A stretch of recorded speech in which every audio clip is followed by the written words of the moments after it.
दोस्तों ओबेसिटी एक lifestyle disease है और मॉडर्न डे वर्ल्ड में ये एक बहुत ही सिग्निफिकेंट प्रॉब्लम है जिससे तकरीबन 20% ऑफ द नॉर्मल पॉपुलेशन जूझ रही है। अगर आप ओबीज या ओवरवेट हैं और वेट लॉस करने के लिए कुछ पर्टिकुलर फॉर्म ऑफ एक्सरसाइजेज में एंगेज हो रहे हैं तो एक डिस्टिंक्ट प्रॉब्लम जो हम देखते हैं, जो हमारे पास लोग आते हैं, वो होते हैं कि ओबेसिटी या ओवरवेट की वजह से ऑलरेडी जॉइंट्स काफी स्ट्रेस्ड और डैमेज्ड होते हैं। ऑन टॉप ऑफ दैट कुछ फॉर्म ऑफ एक्सरसाइजेज अगर गलत तरीके से कर ली जाए तो उससे joint damages permanent, long term और सीवियर हो सकते हैं। तो दोस्तों अगर आप ओवरवेट हैं और वेट लूज करना चाहते हैं तो क्या ऐसी प्रिकॉशंस हैं, कौन सी ऐसी फॉर्म ऑफ एक्सरसाइजेज हैं जो आप प्रॉपर्ली फॉलो करें तो आप अपना जॉइंट डैमेज बचा सकते हैं। इनफैक्ट ये एक्सरसाइजेज जॉइंट प्रोटेक्टिव हो सकती हैं और आपका वेट लॉस का गोल अचीव करने में आपकी हेल्प कर सकती हैं। दोस्तों जब भी वेट लॉस की बारी आती है तो कॉमन मिथ ये है कि ट्रेडमिल पे चढ़िए और दौड़ना शुरू कर दीजिए, उससे वेट कम हो जाएगा। दरअसल ये अप्रोच बिल्कुल गलत है और इससे सिग्निफिकेंट जॉइंट प्रॉब्लम्स हो सकती हैं।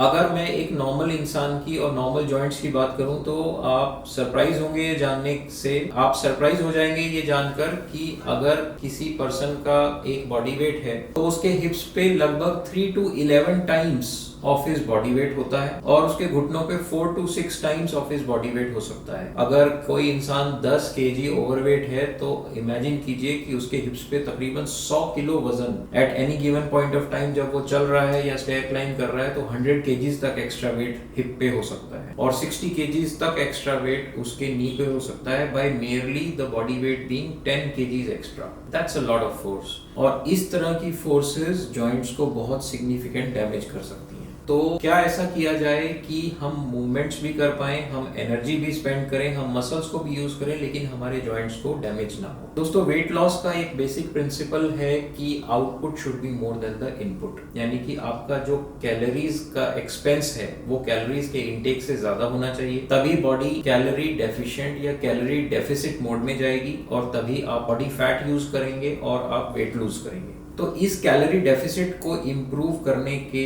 कुछ तरीके हैं। First is reduce the intake, यानी आप हेल्दी खाना खाइए। अगर हम डाइट की बात करें तो डाइट में कई सारी ऐसी प्रोडक्ट्स होती हैं जो रिफाइंड फूड्स हैं जो कि एक्चुअली बॉडी में सब जगह इन्फ्लेमेशन को प्रमोट करती है, specifically joint and muscle inflammation. Super refined foods high in fat content should be avoided, high salt content should be avoided, high sugar content should be avoided and you should drink lot of water. खूब सारा पानी पीजिए, अपने आप को hydrated रखिए, क्योंकि जब आप वेट लॉस करना शुरू करेंगे उसके लिए आप किसी भी फॉर्म ऑफ एक्सरसाइज को करते हैं तो सिर्फ फैट बर्न नहीं होता, मसल ब्रेकडाउन भी होता है, जॉइंट्स पे भी इफेक्ट आता है और हाइड्रेशन इस इफेक्ट को कम करने में हेल्प करता है और मसल ब्रेकडाउन या कार्टिलेज डैमेज से जो बाई प्रोडक्ट्स बनते हैं उनको इफेक्टिवली बॉडी से उन टॉक्सिन्स को एलिमिनेट करता है, जिससे कि आप ज्यादा हेल्दी फील करते हैं और ज्यादा लॉन्ग टर्म आप एक्सरसाइज कर सकते हैं।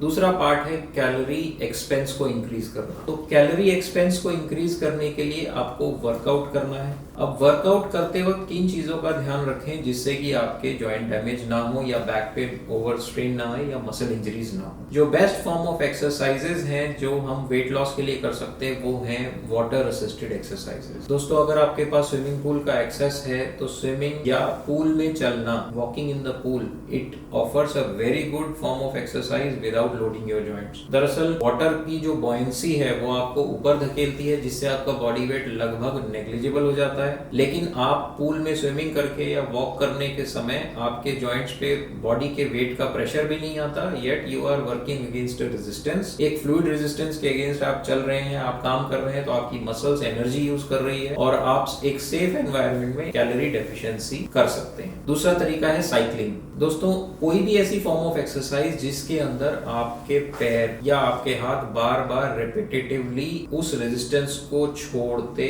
और वापस कांटेक्ट में नहीं आते हैं, यानी एक कंटिन्यूअस रेजिस्टेंस के अगेंस्ट आपके जॉइंट्स काम कर रहे हैं, उनमें ऐसा पाया गया है कि जॉइंट पे बैड फोर्सेस या रिपीटेटिव स्ट्रेसेस कम होती हैं जिससे कि जॉइंट डिजेनरेशन को हम सिग्निफिकेंटली रिड्यूस कर सकते हैं। तो दूसरी अच्छी एक्सरसाइज है साइकिलिंग। तीसरा है क्रॉस ट्रेनर। दोस्तों अगर आप रियलाइज करेंगे तो ये भी एक ऐसी फॉर्म ऑफ एक्सरसाइज है, इलिप्टिकल एक्सरसाइज, जिसके अंदर आपका पैर जमीन को बार बार छोड़ नहीं रहा है, वो दरअसल कंटिन्यूअसली एक रेजिस्टेंस के अगेंस्ट काम कर रहा है। Walking, simple walking on a level soft floor with good footwear is also one of the exercises which you can start with. Incline या decline पे शुरू में नहीं करना है. Overweight के साथ अगर आप incline और decline पे काम walk करने की कोशिश करेंगे तो muscle injury और joint injuries होने के chances ज़्यादा होते हैं. उसके अलावा थेराबैंड या रबर बैंड एक्सरसाइजेज जिसमें कि आपकी मसल्स कंटिन्यूसली एक रेजिस्टेंस के अगेंस्ट काम कर रही है और आपको हैवी वेट्स नहीं उठाने हैं. लो वेट हाई रेपिटेशन एक्सरसाइजेज जिसमें कि बहुत ज्यादा एक्सेसिव वेट जर्क के साथ आपको नहीं उठाना है या थाइज में लेग एक्सटेंशन करते वक्त आपको बहुत ओवरवेट नहीं करना है. वेट कम रखिए, नंबर ऑफ रेपिटेशन ज्यादा कीजिए, अपने आप को प्रॉपर्ली हाइड्रेट कीजिए. इसके अलावा किसी भी फॉर्म ऑफ जंपिंग एक्सरसाइज या विगरस एक्सरसाइज ऐसी जिससे मसल इंजरी हो सके शुरू में आपको नहीं करनी है.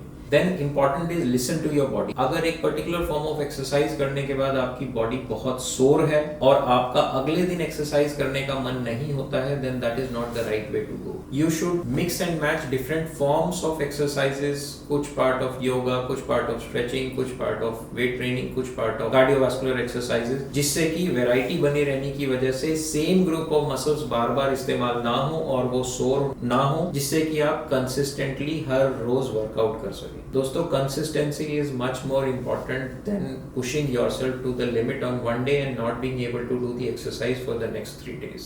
इसके अलावा कुछ personal habits like smoking, they are very harmful to the joints and muscles and there are ample literary evidence available कि stopping the smoking can help you take care of your joints. तो दोस्तों, ये कुछ ऐसी चीजें हैं जिससे आप जॉइंट हेल्थ मेंटेन कर सकते हो while still losing weight effectively. It is never an easy journey, लेकिन प्रॉपर प्रिकॉशंस लेकर आप ओबेसिटी और ओबेसिटी रिडक्शन एक्सरसाइजेस से होने वाले जॉइंट एंड मसल डैमेजेस को सिग्निफिकेंटली रिड्यूस कर सकते हो. एक और फैक्टर जो हम लोग वेट रिडक्शन के दौरान या किसी भी एक्सरसाइज के दौरान फील करते हैं वो होता है सेकंड विंड इफेक्ट. दरअसल जब आप कोई भी एक्सरसाइज करनी शुरू करते हैं तो शुरू में बहुत ज्यादा थकान होती है. अगर आप वहां रुक जाएंगे तो फिर आप आगे कंटिन्यू नहीं कर पाते हैं, लेकिन अगर आप अपनी विल पावर से उस लेवल के बियॉन्ड आप एक्सरसाइज कंटिन्यू कर लेते हैं तो बॉडी में कंपनसेटरी मैकेनिज्म्स किक इन हो जाते हैं और आप उसके बाद आराम से कुछ समय और एक्सरसाइज कर सकते हैं. तो दोस्तों, ये वो पॉइंट्स हैं जो अगर आप ध्यान रखें तो आप अपनी बोन हेल्थ और जॉइंट हेल्थ और मसल हेल्थ को मेंटेन करते हुए भी वेट लॉस कर सकते हैं. अगर आप या आपका कोई जानने वाला वेट प्रॉब्लम से, ओबेसिटी से जूझ रहा है और वो वेट लॉस प्रोग्राम में एनरोल कर रहा है या करना चाहता है और उसको अपनी जॉइंट हेल्थ, बोन हेल्थ या मसल हेल्थ के बारे में और जानकारी चाहिए तो आप अपने प्रिस्क्रिप्शंस, डॉक्यूमेंट्स या एक्सरेज हमें भेजकर हमसे बात कर सकते हैं. हम कोशिश करेंगे कि आपको एक ऑनेस्ट, जेन्युइन और फ्री ओपिनियन दें. Bonoscare. Let's move.